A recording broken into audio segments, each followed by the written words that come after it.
આની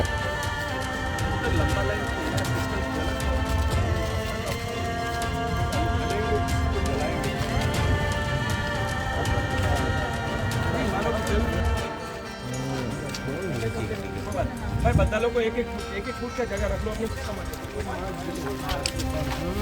तो बजी तोफान तो करवाना नहीं है माचिस लाओ नहीं तो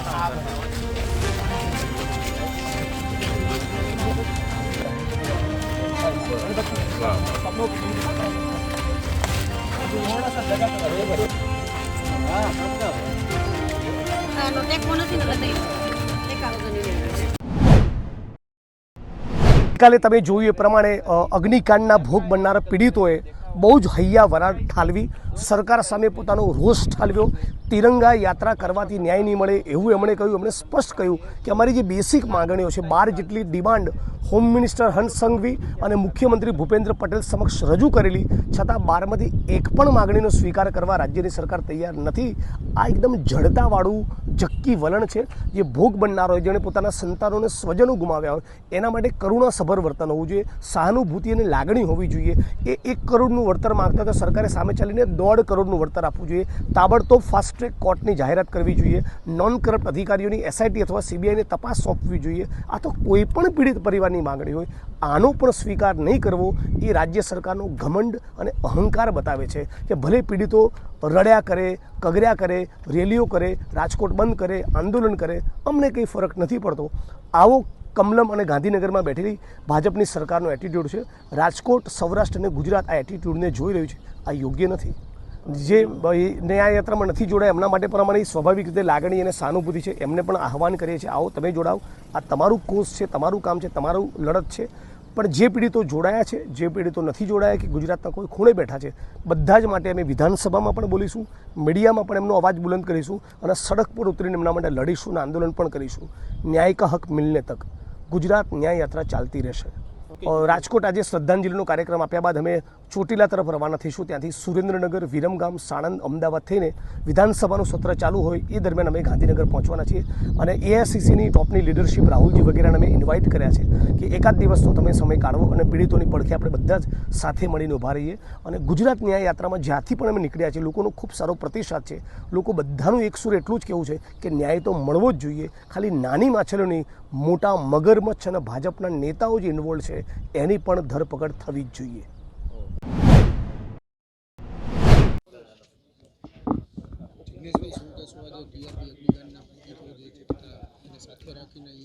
આજે ટીઆરપીની ઘટનાને બરાબર 79 દિવસ થયા અને આ 79 દિવસ દરમિયાન મીડિયાના મિત્રો, પીડિત પરિવારો, વિપક્ષ તરીકે અમે સતત એક સુરે એક જ માગણી કરી રહ્યા છીએ કે એટલીસ્ટ આ કિસ્સામાં તો ન્યાય મળવો જ જોઈએ. અગાઉની ઘટનાઓમાં ભારતીય જનતા પાર્ટીની સરકારે અને એના ઇશારે કામ કરનારા, તપાસ કરનારા અધિકારીઓએ જે પ્રમાણેનો ભાંગરો વાટ્યો, જે પ્રમાણે કેસમાં પિલ્લું વાળ્યું અને નાની માછલીઓની ધરપકડ કરવી, મોટા મગરમચ્છોને છોડી દેવા, નેતાઓ અને અધિકારીઓ જે ઇન્વોલ્વ હોય એને જતા કરવા, આના કારણે ગુજરાતમાં, સૌરાષ્ટ્રમાં, રાજકોટમાં બધે જ એક પ્રકારની નારાજગી છે. પીડિત પરિવારોના સમર્થનમાં રાજકોટ બંધ રહ્યું, પોલીસ કમિશનર કચેરીનો ઘેરાવ કર્યો, શ્રદ્ધાંજલિના કાર્યક્રમો કર્યા, રેલીઓ કરી, આવેદનપત્ર આપ્યા. તમામ પ્રયત્નો બાદ પણ સમજાતું નથી કે રાજ્યની સરકાર આટલી કેમ જડ બની ચૂકી છે. પીડિતોની એક પણ માગણી નહીં સ્વીકારવી, આ તો કયા પ્રકારનું વર્તન છે સમજાતું નથી. એટલે આજે ફરી અમે લોકો આ વાતને લઈને નીકળવાના છીએ. અમારી પદયાત્રા સતત ચાલતી રહેશે. ગાંધીનગર પહોંચીશું. જે લોકો યાત્રામાં છે, યાત્રામાં નથી જોડાયા અને તમામ પ્રકારના અત્યાચાર, અન્યાય અને ભ્રષ્ટાચારનો ભોગ બનેલા તમામ લોકોનો ગુજરાતની વિધાનસભામાં અને યાત્રા સ્વરૂપે સડક ઉપર અમે અવાજ બનવાની કોશિશ કરીશું. ગુજરાત ન્યાય યાત્રા ચાલતી રહેશે તમામ પીડિતોને ન્યાય ન મળે ત્યાં સુધી. જે પણ પીડિત પરિવારો અમારી સાથે જોડાયેલા છે એમના માટે અમને પૂરેપૂરી લાગણી છે. લોકો નથી જોડાયા એના માટે પણ લાગણી છે. જે પણ પીડિત પરિવારો ભવિષ્યમાં જોડાવવું હોય એમનું પણ સ્વાગત છે. આવો ગુજરાત ન્યાય યાત્રા એ તમારા પીડિતો માટેની, તમને ન્યાય મળે એના માટેની યાત્રા છે. મોરબીના હોય, તક્ષશિલાના હોય, હરણીના હોય, બીજી કોઈ પણ પ્રકારની ગુજરાતમાં અત્યાચાર, અન્યાયની ઘટના બનેલી હોય એના ભોગ બનનારા તમામ લોકો માટે અમે લડવા તૈયાર છે. અમે જ્યારે ન્યાયયાત્રાનો નિર્ણય કર્યો ત્યારે પણ મનમાં હતું જ કે ટીઆરપી ગેમ્સ ઝોન ખાતે બનેલી જે ઘટના છે એ આખા ગુજરાત માટે આમ તો એમ કહેવાય કે કાળજું કંપાવી દેવી ઘટના. આપ સૌ સાથીઓ અહીંયા હતા જ્યારે પ્રથમ માસિક પુણ્યતિથિએ આપણે અહીંયા એ લોકોને શ્રદ્ધાંજલિનો કાર્યક્રમ કરેલો. મોટાભાગના લોકોના આંખોમાં આંસુ હતા. રાજકોટની જનતાએ પણ 25 તારીખે જે રીતે બંધ પાડ્યો 25 જૂનના રોજ, એ એટલો અદ્ભુત ઘટના હતી કે રાજકોટના આમ કહેવાય સૌરાષ્ટ્રનું હૃદય એટલે રાજકોટ, આ હૃદયની સંવેદના મરી નથી ગઈ એવું રાજકોટવાસીઓએ તે દિવસે સિદ્ધ કરીને બતાવ્યું અને આપ સૌ એના માટે લડતા હતા. એટલા જ માટે આજે એવું માનીએ છીએ કે ભાઈ અહીંયાથી જ્યારે ન્યાય યાત્રા નીકળે છે, જેના માટે આ ન્યાય યાત્રા છે, જેના પરિવારજનો માટે આ ન્યાય યાત્રા છે, એટલે અહીંથી નીકળતા 27 પદયાત્રીઓ, આમ તો પદયાત્રીઓ ઘણા છે પણ અમે 27 મૃતકો એવો જ્યારે સરકારી આંકડો છે તો એ 27 અહીંયા અમારા જે પદયાત્રીઓ છે એ અહીંયા મીણબત્તીથી શ્રદ્ધાંજલિ આપવાનો કાર્યક્રમ કરશે. અને ગઈકાલે આપણે જોયું કે અહીંયા રાજકોટમાં એક સંવેદના સભામાં જે રીતે લોકો ઉમટી પડ્યા હતા. અમે ઈચ્છીએ છીએ કે શાસકોમાં સંવેદના જાગે અને મૃતકોના પરિવારોને ન્યાય મળે અને દોષીઓને સજા થાય. આ એકમાત્ર સમજણ સાથે આ ન્યાય યાત્રા જે છે અહીંથી ગાંધીનગર સુધી જવાની છે. આપ સૌનો આભાર કે આપે આવી ઘટનાઓને ઉજાગર કરવાનો પણ એક સમાજના અરીસા તરીકે આ ભૂમિકા કરો છો. ધન્યવાદ.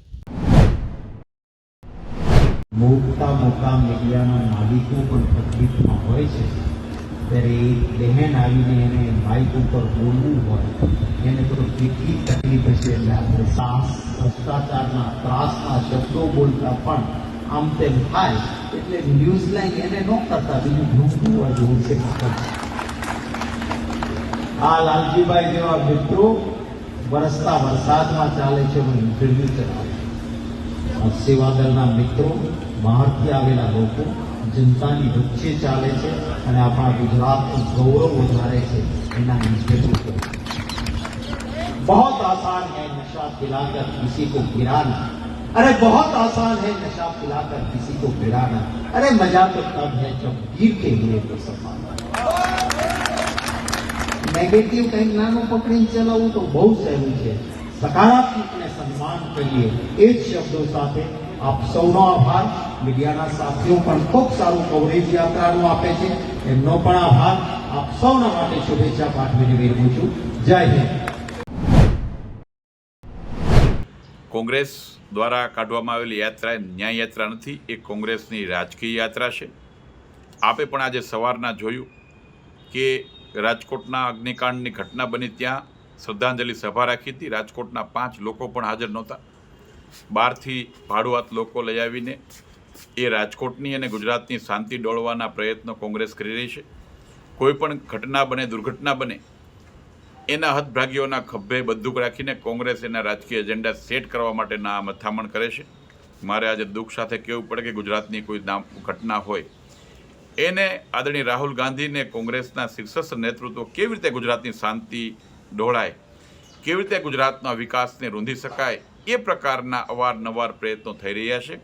હું ગુજરાતની જનતાનો આભાર માનીશ કે ગુજરાતની એ સાણી જનતા બધું જાણે છે. મને વિશ્વાસ છે, ભરોસો છે.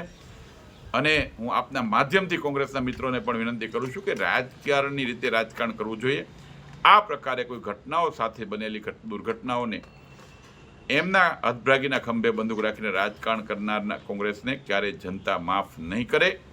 ભૂતકાળમાં એમના સમયમાં પણ જે ઘટનાઓ બની છે એમને પણ કોંગ્રેસ ન્યાય નથી અપાવી ગયો, ત્યારે આ અત્યારની ઘટનાઓમાં જે કોઈ હતભાગીઓ છે એમને કોંગ્રેસ કેવી રીતે ન્યાય અપાવી શકશે? ભારતીય જનતા પાર્ટીની સરકાર પર ગુજરાતની જનતાને અને જે ભોગ બનનાર પરિવારો છે એમને પણ વિશ્વાસ છે. અને હું આપના માધ્યમથી ખાતરી આપીશું કે ન્યાય અમે અપાવશું. જેમને કોઈને પણ જે કોઈ એમની સાથે એમના પરિવારના સભ્યો ગુમાવ્યા છે એમને ન્યાય ભારતીય જનતા પાર્ટીની સરકાર ચોક્કસપણે અપાવશે. અને ગુજરાતની જનતાને એ સરકાર પરનો વિશ્વાસ છે. કોંગ્રેસ એ રાજ્યમાં અરાજકતા ફેલાવવાનો પ્રયત્ન કરે છે.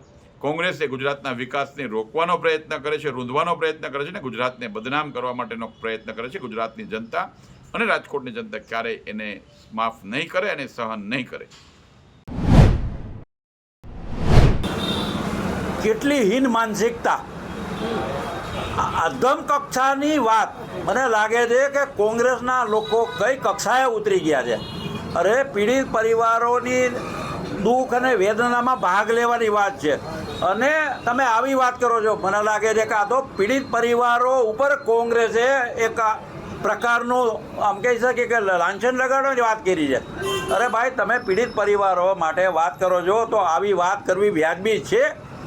મને લાગે છે કે આ તો પૈડા પર પાટો મારવાના છે કે પીડિત પરિવારો દુઃખમાં છે, વેદનામાં છે, અને કોંગ્રેસના લોકો આવી વાત કરે એ શરમજનક વાત છે. કોંગ્રેસને શોભા નથી દેતું. કોંગ્રેસે ખરેખર આ શબ્દ વાપરવા માટે પ્રાયશ્ચિત કરવું પડે કે ટિકિટની વાત કરો છો તમે. અરે તમે ન્યાયયાત્રાની વાત કરો છો. તમે કોંગ્રેસના અગ્રણી શક્તિસિંહ આના માટે માનીય મુખ્યમંત્રીને મળ્યા એક પણ વખત? ભારતીય જનતા પક્ષના અગ્રણીઓ સાથે કોંગ્રેસના અગ્રણીઓએ બેઠક કરી? ફક્ત ને ફક્ત તમે સરકારને મૂડી લગાડવા માટે તમે ન્યાયયાત્રાનું નિંદક કરો છો. જો તમારે ન્યાયયાત્રા કાઢવી હોય તો મેં અગાઉ પણ કહ્યું કે તમે કરેલા પાપો માટે પ્રાયશ્ચિત યાત્રા કાઢો. તમારા મોઢામાં ન્યાય શોભતો નથી. સૌરાષ્ટ્રની પ્રજાએ અગાઉ ભૂતકાળમાં કોંગ્રેસના હાથે ખૂબ અન્યાય વેઠો છે. આજે પોરબંદરમાં જેલ બંધ કરી દેવી પડે. પોરબંદરમાં ગુંડાગીરીનું રાજ હોય. સુરતની વાત કરીએ તો સુરતમાં મોહમ્મદ સુરતી હોય, અમદાવાદમાં લતીફ હોય, કચ્છમાં ઇબલા શેઠ હોય. કેટલા ધારાસભ્યોની હત્યા થઈ કોંગ્રેસના રાજમાં. કોંગ્રેસે ખરેખર તો આ બધા પાપોના પ્રાયશ્ચિત માટે યાત્રા કાઢવી જોઈએ. કોંગ્રેસને ન્યાય યાત્રા કાઢવાનો કોઈ નૈતિક અધિકાર જ નથી.